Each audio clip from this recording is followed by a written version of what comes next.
Questions कराए थे आपको एसिम्प्टोट में बहुत अच्छे क्वेश्चन से मैंने कई क्वेश्चंस कराए हैं, आप लोग विशेष तौर से ध्यान रखेंगे।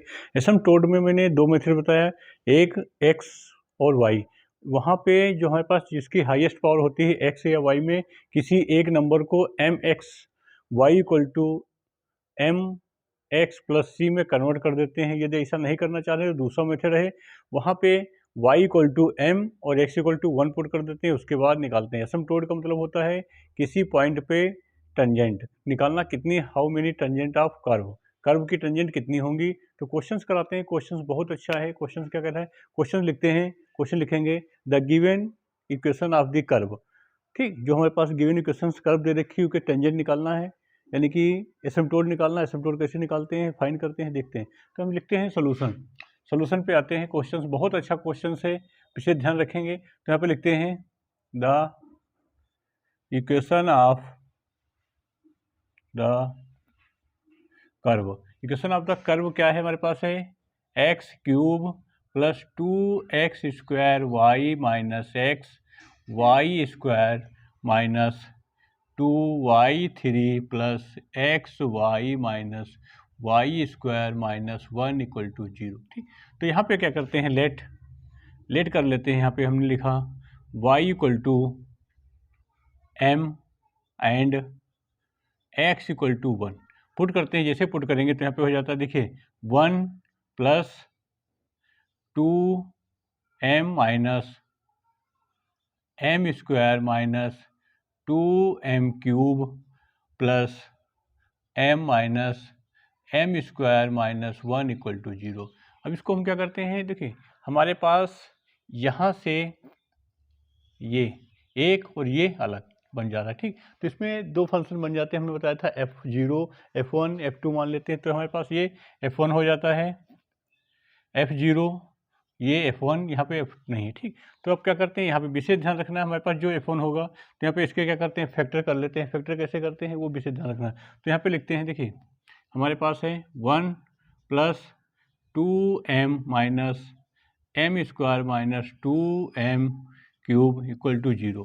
तो यहाँ पे हमारे पास इसको ऐसे भी लिख सकते हैं f0m इक्वल टू ये। तो यहाँ पे क्या करते हैं, इसके फैक्टर करेंगे। तो यहाँ पे फैक्टर करेंगे आप, तो देखिए m1 पे 0 आ रहा है, m माइनस 1 पे 0 आ जाएगा, तो इससे डिवाइड कर देंगे तो हमारे पास हो जाएगा m माइनस 1।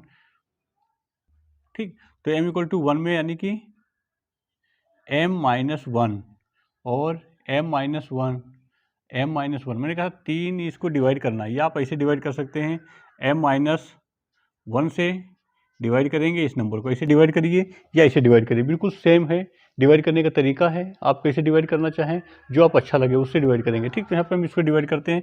हमें क्या लाना, सबसे पहले इधर से चलते हैं। देखिए -1 लाना है, तो -1 यहाँ पे क्या हो जाएगा, इधर मल्टीप्लाई करते हैं इधर से। ठीक है, तो ये हमें क्या करना है, माइनस कितना लाना है, माइनस क्यूब लेके आना है। तो यहाँ पे माइनस का 2m स्क्वायर से मल्टीप्लाई करेंगे तो माइनस 2m क्यूब प्लस का 2m स्क्वायर। ठीक, हमें लाना क्या है, माइनस का m लाना है। तो यहाँ पे माइनस का 3m से मल्टीप्लाई करेंगे तो minus 3m square plus 3m। ठीक, अब यहाँ पे क्या लाना, प्लस का 2m लाना, तो यहाँ पे माइनस का m से मल्टीप्लाई करेंगे तो यहाँ पे हो जाता है, देखिए माइनस का m 1 से, माइनस के 1 से मल्टीप्लाई करेंगे तो माइनस का m प्लस का 1। ठीक, तो यही हमारे पास फैक्टर आगे क्या आ गया, देखिए m माइनस 1 यहाँ पे आया, देखिए ये माइनस माइनस है सब कहीं, यहाँ पे माइनस, यहाँ पे माइनस, यहाँ पे माइनस, तो इसको लिख सकते हैं 2m स्क्वायर प्लस